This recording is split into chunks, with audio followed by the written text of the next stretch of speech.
In this chapter, we continue to look at control systems, but look at a number of aspects in more detail.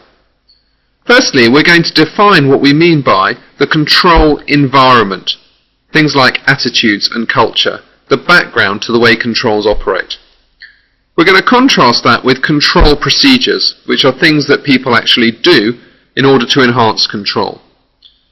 And a breakdown in control procedures that is used quite regularly in the exam is the split between controls that are primarily financial, and we see a number of questions relating to various different financial systems, and non-financial.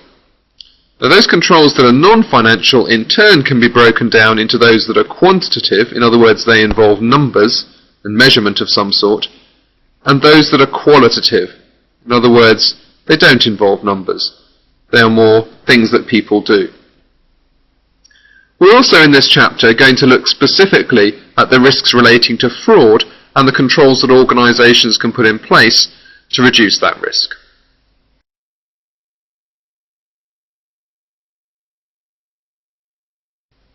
In this next section, we define two key terms that are used in your exam. We've already mentioned the term control environment, and the term control environment refers to a number of background factors that influence the controls that are in operation in the organisation. Control environment is not a control in itself, but it does form the context of control. So in this category we would include things like the management approach to risk, or as we called it in Chapter 2, risk appetite. How much risk is management comfortable taking on? We include the attitudes and culture, the ways of thinking, the ways of doing things, which as we've already seen is going to have an impact on what sort of controls will work. There's the philosophy, the way people tend to think in the organisation, the way they approach risks and controls, and also organisational structure. So these things make up the control environment. These have a big influence on control procedures, and control procedures are things that people actually do in order to improve the level of control and make sure the organisation achieves its objectives. Now at this point we'll introduce and mention the Turnbull guidance, which is part of the UK corporate governance codes. So this is part of best practice for UK quoted companies and generally recognised elsewhere as being good practice. We'll revisit the Turnbull guidance later on in more detail, but at this stage it's worth noting what the Turnbull guidance says is the aim of an internal control system. According to Turnbull, there are three of them. Firstly, you are trying to ensure that the organisation operates effectively and efficiently, so it achieves its goals, and it achieves those goals with a minimum of resources.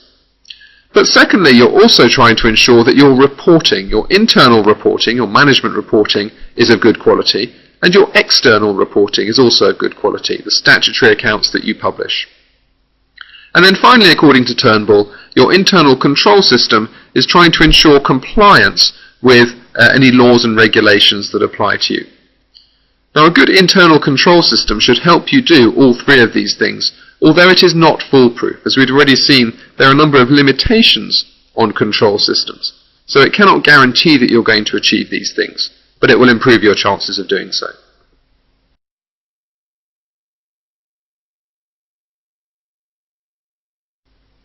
Now, we've already seen that controls can be divided into input, process and output, but in this next section we introduce you to another way of dividing up controls that has been mentioned in a number of previous exam questions, so you need to be familiar with it. Certain controls in an organisation are financial in nature. They are to do with money and they are to do with financial measures. Other controls are non-financial, but they are quantitative. They are to do with numbers. And this includes, for example, something like the balanced scorecard or quality measures or other types of performance indicators, but you have a hard number that you measure in comparison to a target. And then finally you have controls that are non-financial and are qualitative. They don't involve numbers, they are more procedural in nature. And an example of those would be those represented by the mnemonic spam, soap, IIA, which we'll deal with shortly.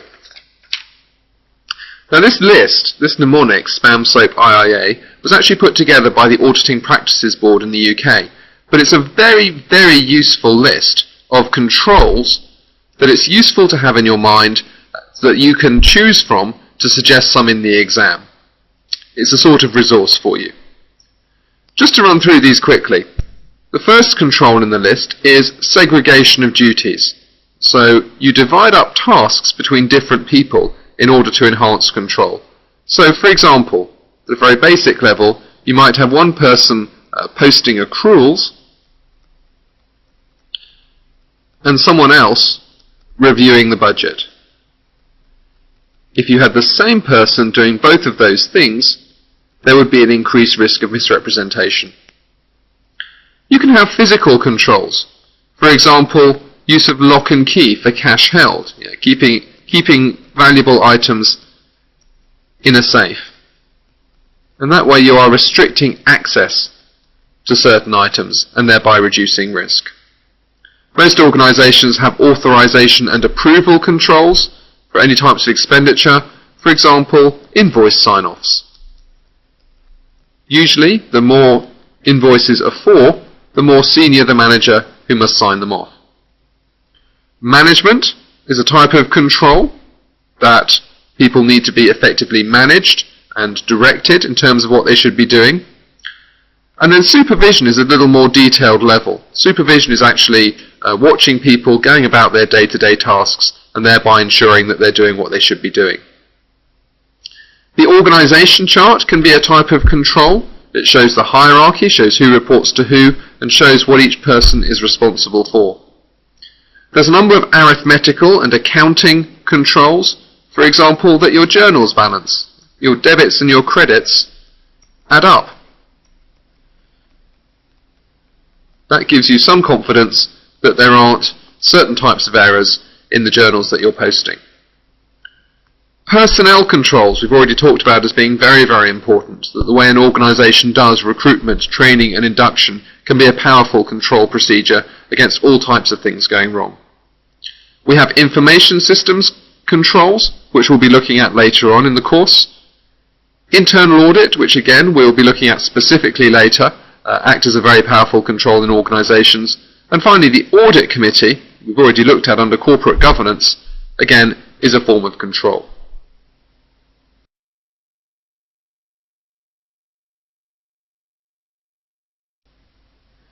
Now it's a good time to do some application and come up with some controls that are relevant to certain specific financial systems. And as it says in the notes, we've seen a number of exam questions that require you to recommend control procedures for certain accounting or financial systems. If you look at the next lecture example, there are a number of listed accounting systems. For each one of these, can you think of one or two key risks? And remember what we mean by risk. What could go wrong? So what could go wrong with cash, with receivables and so on? See if you can identify a couple. And then for each of the risks you've identified, see if you can identify one or two controls. And remember, if you're stuck, think about, are there controls over input? Are there controls over process? Are there controls over output that we can put in place? Now this is a very, very critical exam skill, so do take your time over it and have a go at each of these financial systems.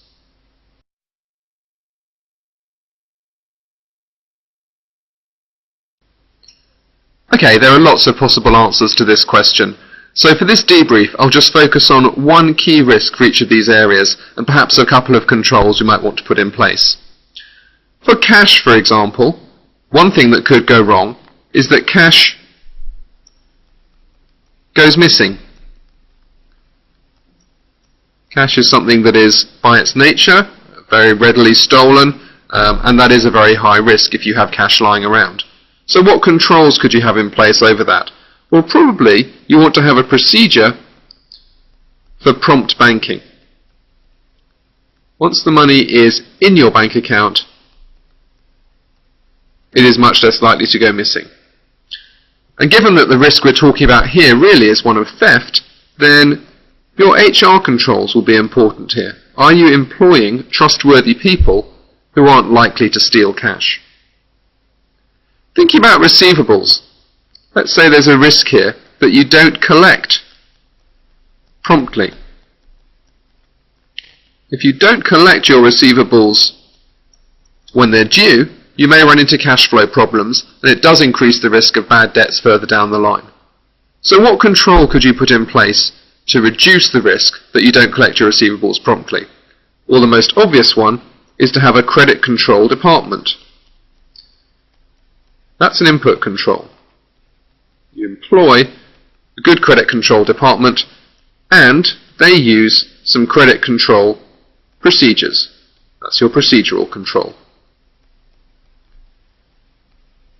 So when receivables are overdue, they call the customer, chase them up. If it remains overdue, send letters, and so forth. And just to complete the picture, if you want to have a measurement control over this, then you might have an aged debtor analysis. That allows you to actually measure and see immediately whether your receivables are overdue. Now with inventory, again there's a number of risks connected with inventory. One of them perhaps is that they're not valued correctly. Maybe the amount you've got in your accounts for inventory isn't correct. Number of controls you can put in place here. You can have a valuation policy that is very clear and that everyone's aware of. So if that's followed, your valuation is more likely to be correct. You can also carry out inspections of your inventory to check that it's in good condition and that the real quantity corresponds to what you've got in your accounts. Let's say if you've got investments in other companies, what are some of the key risks there? Well, one of them is that the value is reduced.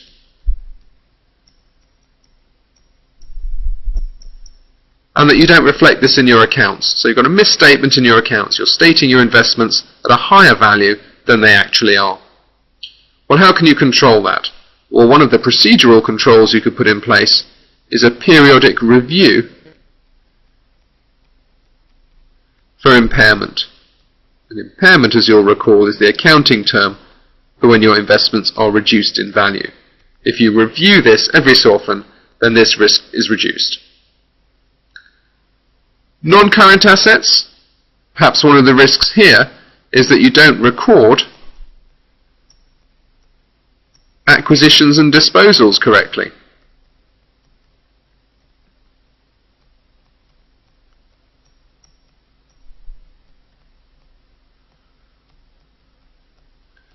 So perhaps you are buying non-current assets, you're disposing of them, but you're not recording them, and there again your reporting is going to be out.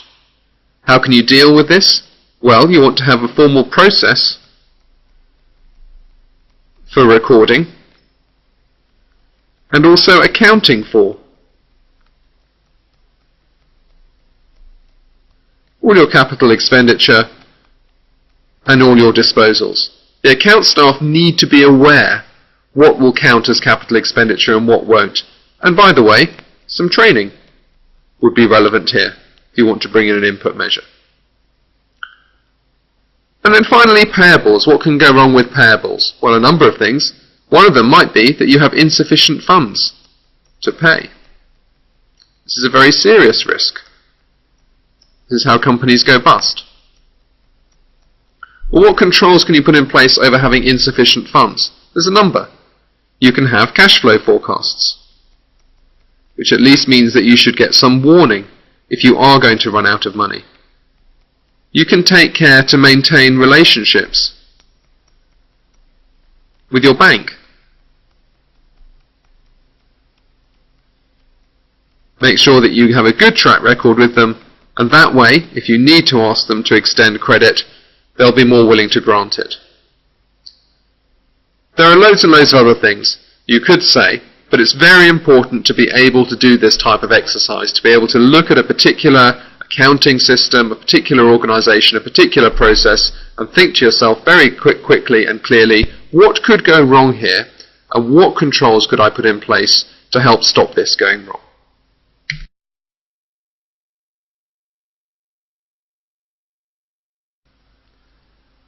In the next section of this chapter, we look at fraud. Fraud is a specific risk that internal control systems try to minimize. And just to be clear about what we mean by fraud, it is a false representation of fact made with the knowledge of its falsity. The difference between fraud and error is one of intention.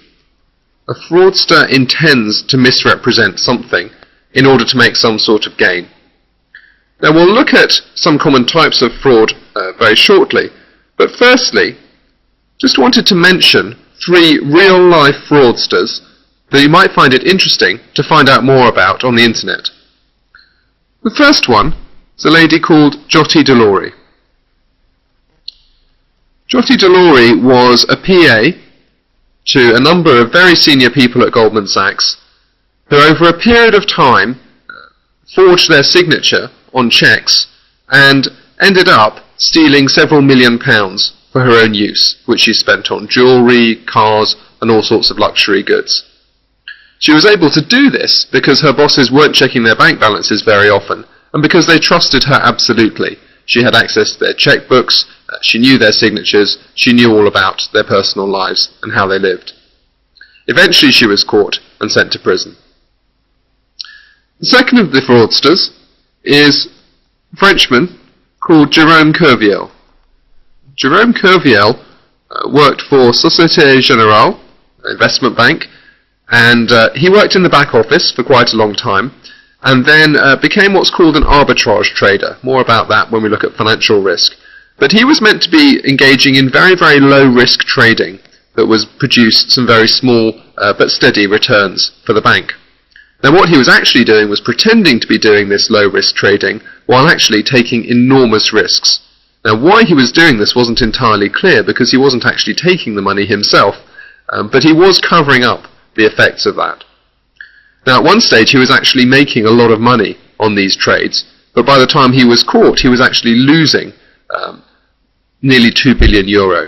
And by the time the bank had cleaned up the situation, the losses had increased to €4.9 billion, really staggering amount of money. However, even that looks quite small next to the amount that was defrauded by Bernard Madoff, the biggest fraudster in history. He ran an investment fund which his clients believed had about $65 billion worth of assets in it. In fact, it seems there was about $1 billion worth of assets in it. The rest was entirely fictitious, and he maintained this fraud for many, many years, deceiving his regulators and everyone he dealt with. So, to get some more colour about fraudsters, I do recommend some follow-up research on these people. You can also think about what controls might have been effective in stopping them.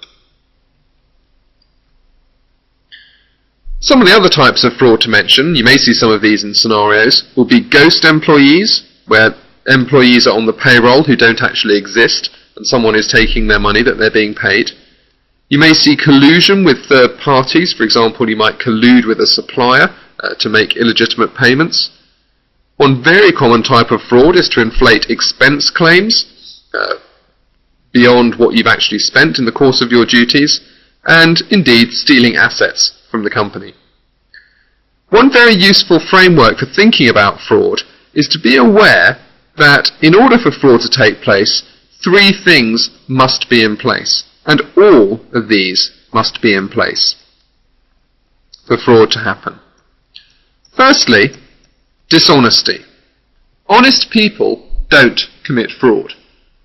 And to put this very strongly, if you only hired entirely honest people into your organization, you wouldn't actually need any controls over fraud whatsoever. It just wouldn't happen. So in order for fraud to happen, people need to be dishonest in the first place. But secondly, they need to have the opportunity to commit fraud. So it needs to be possible for them to do so, because even dishonest people won't commit fraud if it's not an option. And finally, fraudsters need some sort of motive, and there is usually some quite specific type of motive at the root of fraud operations. Now we'll see later on how this can be used to answer exam-style questions. Have a go at the next lecture example. Have a think firstly about what evidence could suggest that a fraud is being committed in an organization. Evidence you might look out for in the workplace or in a scenario. What sort of things do you think people would do, perhaps if they were committing a fraud?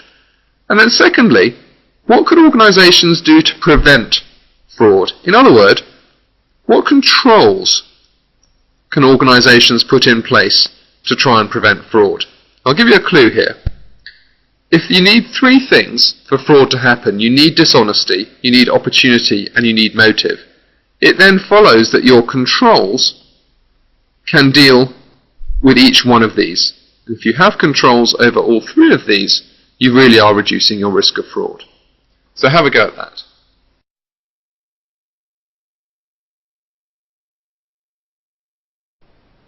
So what behavioural evidence perhaps could suggest that fraud is being committed? Well, one of the classic signs is refusal to take holiday. With a number of different frauds, for example, if someone is passing false accounting entries to cover the fact that money is being taken, if that person was on holiday and someone else was covering their duty for a couple of weeks, the fraud would get discovered. So a number of people committing fraud refuse to take holiday, at least of any length. And for this reason, a number of organisations actually require all staff to take at least 2 consecutive weeks holiday at some point during the year. As well as being concerned for staff welfare, it is actually an anti-fraud control. Another classic sign might perhaps be an extravagant lifestyle. If someone seems to have a lifestyle and seems to be spending money, as Joti Delori was, which is not in keeping with their income, then that may be a sign that something suspicious is happening. So what controls can be put in place against fraud? Well, as we've seen, fraud requires that there is dishonesty, there is opportunity, and there is motive.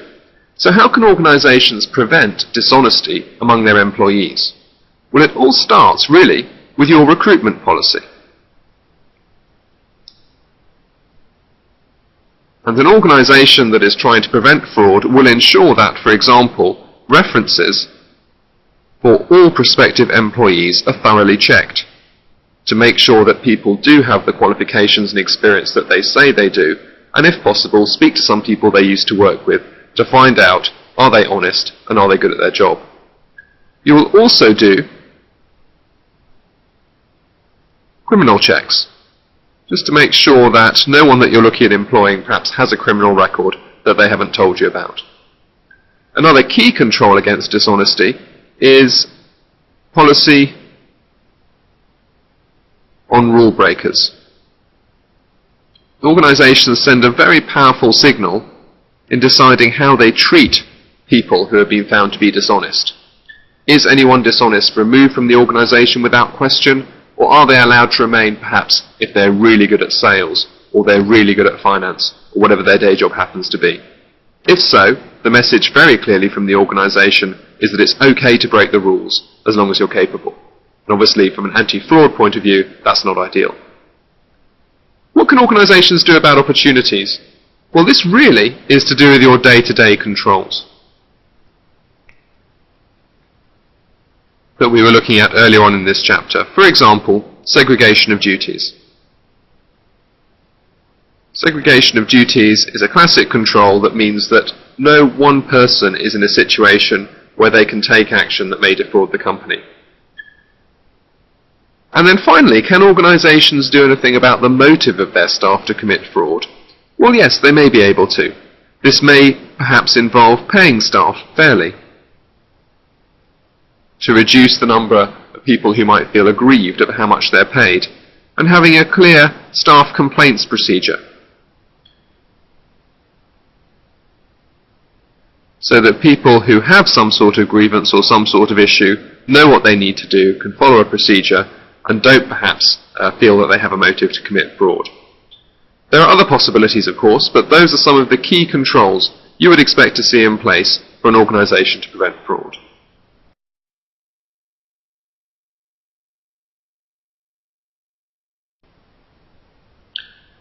Now, one thing you may well be asked to do in the exam is come up with controls to prevent a certain type of fraudulent activity. In the exam, of course, you'll be given a full scenario, so there will be some clues contained within it. But let's look in general terms at some examples of fraud and what sort of controls you might want to put in place. We're going to look at 4 types of fraud in particular. Let's just recap what these are. One type is ghost employees. What that means is payment to fictitious employees. So someone is arranging for fictitious employees to be paid and then keeping the money. You may have collusion with third parties. So, for example, someone in accounts payable might be colluding with a supplier to make payments that perhaps are invalid or inflated. A third type of fraud is inflating expense claims. So someone may claim for items that have not been purchased. The claim may be entirely fictitious, or perhaps the items have been purchased but they are not business expenses. And a fourth type of fraud that you may come across in a scenario is stealing assets. So, for example, equipment that belongs to a company may one way or another be stolen by employees. Take a few moments to have a think about one or two controls organizations might want to put in place that would reduce the risk of each of these happening. Remember to think through what the organization could do and why.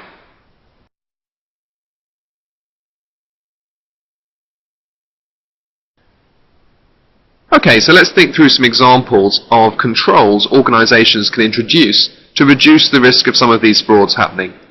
What about ghost employees? Well, one control you may have in place is to have a periodic reconciliation between your payroll records and whatever other records you keep of headcount within each department of the organization. This can be backed up perhaps with surprise visits to different departments and locations by management to ensure that everyone who is recorded on the payroll or on the headcount records is there and is doing a job. What about collusion with third parties? Well, a key control that helps here, which has come up a number of times, is segregation of duties. In the example we mentioned earlier on, where someone in accounts payable perhaps is colluding with a supplier, you could segregate the process of setting up payments from the process of actually authorizing payments. The person authorizing the payments will want to see some valid backup, and that will reduce the risk that this type of collusion is happening. Third risk we mentioned was inflation of expense claims. And again, there are a number of standard controls organizations can use. To protect against fictitious claims being made, you can insist on receipts or other backup for all expenses, providing evidence that the money has actually been spent. And you are likely to have some sort of authorization procedure to ensure that expenses are authorized by someone at an appropriate level of seniority who can judge whether an expense is a valid business expense or not. And how about stealing assets? Well, an asset register can be helpful here. If all assets are recorded somewhere, it makes it harder for them to vanish. Of course, this may need to be backed up by periodic audits to ensure that all the assets on the register are physically present.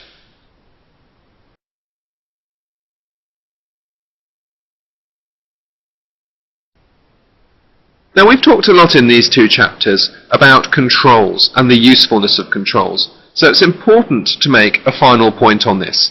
There is a cost-benefit analysis that is relevant for controls. Or to put it another way, more controls are not necessarily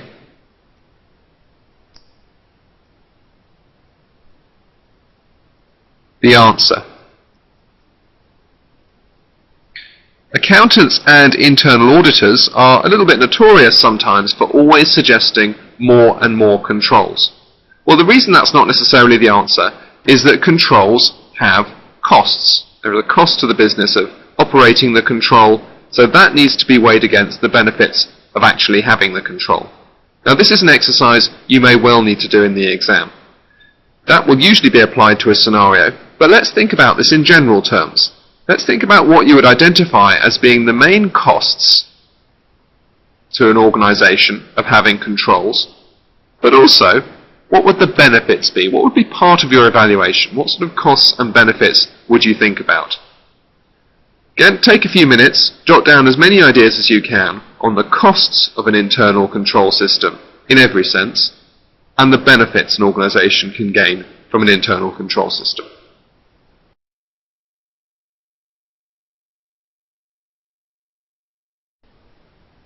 So what are the costs involved in having an internal control system? Well, it may cost an organisation in a number of ways. One of the most obvious is if controls involve employing extra staff. For example, it may be that an organisation is trying to improve its controls over physical security and therefore needs to employ extra security guards. There is going to be a direct cost to employing those extra people. A slightly more subtle way in which controls might involve a cost to the organisation is opportunity cost. If staff are spending time exercising controls, running reports, doing reconciliations, then they are not doing other things. They are not making sales, they're not looking after customers, they're not producing goods and services. So if they are operating controls, they are not doing something else that's going to benefit the organisation, and that's a cost. A further cost might be reduced flexibility. Particularly true of procedural controls. If there is a procedure that must be followed, then you are taking away some of the flexibility of staff to respond perhaps to changed circumstances or to customer needs. A fourth cost might be IT systems. As we'll see later on in the course, quite often organisations control their activities by investment in technology. There is clearly a financial cost to that. And there may be a cost involved in using external advisors. Again, this has been mentioned a couple of times as one of the ways in which you might improve your controls. Perhaps get experts to advise you. Well, there's a cost to that. Now, set aside these costs, what are the benefits of an internal control system? And hopefully by now you've got a number of ideas on this, because this is a theme we've seen a few times. If you remember, the Turnbull guidance lists 3 key benefits from having effective internal controls. Firstly, you have effective and efficient operations. So effective operations means you are more likely to achieve your goals if you have good controls. Efficient operation means that you will use less resource in achieving those goals. And a well-designed control system can help you to do this. Second benefit is good reporting. So accurate information being generated both internally and externally. So the management reporting information that is being relied on to make decisions is accurate and good quality, and so is the external information, particularly the financial statements that you're issuing to shareholders and other stakeholders.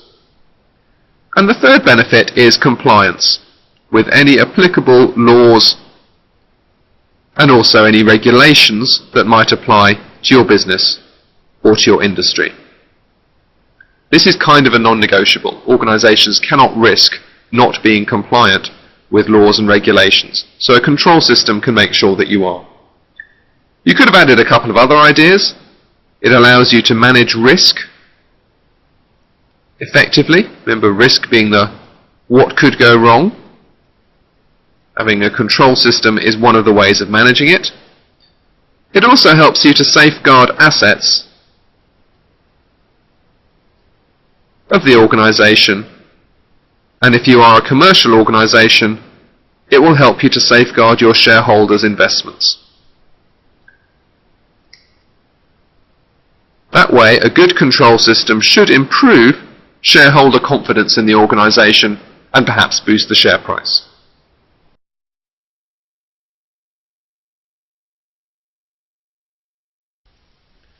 So let's recap the chapter.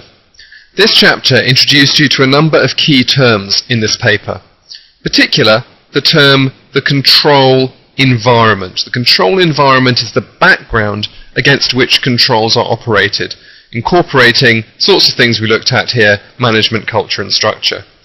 Control environment can be contrasted with control procedures, which are actually things people do, whereas the environment is the background against which they do them. We also looked at a way of dividing up different types of control, and this is an alternative way of dividing up controls to the input process output that we saw in the previous chapter. You can think about controls as being financial in nature, they're to do with money, or non-financial in nature, in which case they may be either quantitative, they may be to do with numbers and measurement, or qualitative, which means they aren't to do with numbers, they are to do with procedures. This is a distinction that has been used in a number of exam questions in the past, so you do need to be familiar with it. We also looked at fraud, a key area of business risk, and in particular the three conditions for fraud: dishonesty, opportunity, and motive. Remember, all three must be present for fraud to take place, and therefore, if you can control any one of these, you can control fraud. And then finally, we looked at the cost-benefit analysis of controls.